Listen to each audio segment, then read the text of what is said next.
Donald Trump isn't even the president yet, and we're already engaged in trade wars. This is breaking news that is not really surprising because Donald Trump thinks that tariffs, or trade wars in particular, are easy wars to win. He has said that multiple times. Trade wars are easy to win, but it doesn't seem so. We just learned that Mexico's president suggests they would impose its own tariffs to retaliate against any Trump tariffs. So Mexican President Claudia Sheinbaum has suggested Mexico could retaliate with tariffs of its own after U.S. President-elect Trump threatened to impose 25% tariffs on Mexican goods, and he thought that if he did that, Sheinbaum or even Trudeau over in Canada would just bend the knee and do whatever he wanted, but no, that is not how it works. Countries are always going to act in their own self-interest, so Mexico and most likely Canada, we'll see what happens, they are going to take protective measures. So, drop a like, subscribe, and let's jump into this trade war that Donald Trump is starting.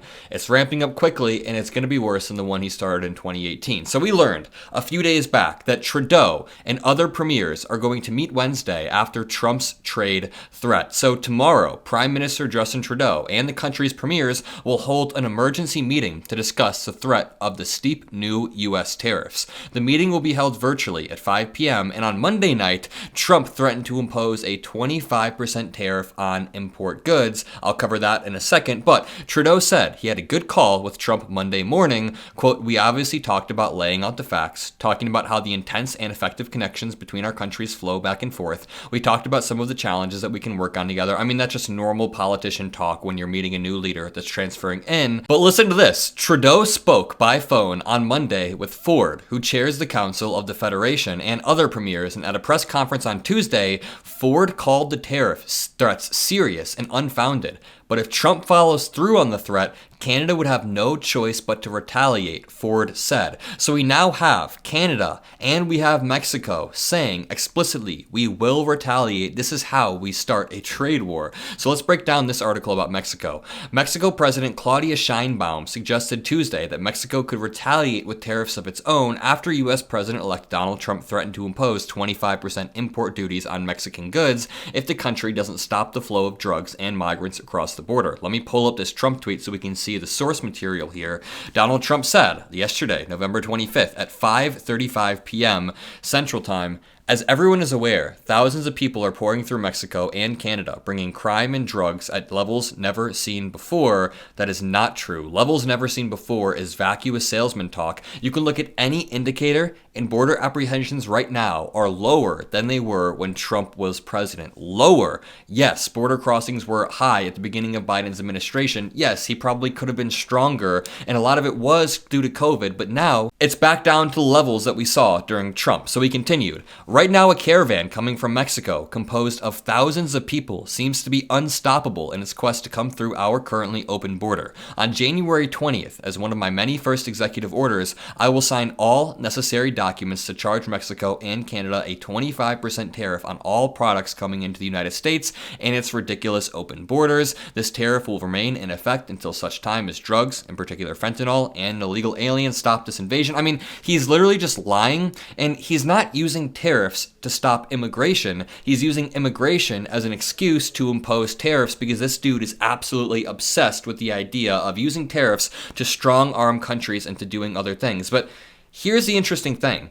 Many Republicans, many conservatives, people like Bill Ackman are trying to run defense and sane-wash this by saying this is just a threat, and that even the threat of tariffs can get other countries to sit up straight and act in order, but that is not true. It's not just a threat when you have the president of Mexico coming out and saying, "Hey man, we'll do the same thing right back to you." So Sheinbaum said she was willing to engage in talks on the issues, but said drugs were a U.S. problem. Quote, "One tariff would be followed by another in response, and so on until we put at risk common businesses," Sheinbaum said, referring to U.S. automakers that have plants on both sides of the border. And this is where it gets wild. Sheinbaum said today, Tuesday, that Mexico had done a lot to stem the flow of migrants, which is true. They are working with the Biden admin, noting caravans of migrants no longer reach the border. However, Mexico's efforts to fight drugs like the deadly synthetic opioid fentanyl, which is manufactured by Mexican cartels, have weakened in the last year. Sheinbaum said Mexico suffered from an influx of weapons smuggled in from the United States and said the flow of drugs, quote, "is a problem of public health and consumption in your country's society. Scheinbaum then criticized U.S. spending on weapons, saying the money should be better spent regionally to address the problem. I don't agree with that type of rhetoric because it is a weird way to take sovereignty away from Ukraine. Ukraine is defending itself. But here's the thing. Scheinbaum's immediate, bristly response suggests that Trump faces a much different Mexican president than he did in his first term, and here's why. Back in late 2018, former President Obrador was a charismatic, old-school politician who developed a chummy relationship with Trump. The two were eventually able to strike a bargain in which Mexico helped keep migrants away from the border and received other countries' deported migrants, and Trump backed down on the threats. But Scheinbaum, who took office on October 1st, is a stern, leftist ideologue trained in radical student protest movements and appears less willing to pacify or mollify Trump. And I'm hoping this gives Trudeau the incentive to also push back and say, we're not going for this. Quote, we negotiate as equals. There is no subordination here because we are a great nation, Scheinbaum said, while adding, I think we are going to reach an agreement. But Gabriela Siller, director of economic analysis of the financial group Banco Base, fears the personality clash could escalate things into brinkmanship. Trump hates to lose. Quote, Trump may have just tossed the threat out there, as he does, but Mexico's response, that we're going to respond to you with tariffs, that will make Trump really impose them, and that will hurt Americans. I mean, I'm pretty sure 3/4 of tomatoes come in from Mexico to America. So all of these different things we eat, whether it's a McDonald's burger with tomatoes or just something you're making at home, it's all going to be incredibly, incredibly pricey, and that's just tomatoes. I can name 10 different fruits, 100 different vegetables, and 500 different things that Mexico brings over in terms of manufacturing or clothes, and that will all get more expensive. That's not even to mention Canada or China or all of these other countries. But now let's jump back to the response from Trudeau and the other premiers. So, if Trump follows through on the threat of tariffs, Canada would have no choice but to retaliate, said Ford. Quote, I found his comments unfair. I found them insulting. It's like a family member stabbing you right in the heart, he said in Toronto.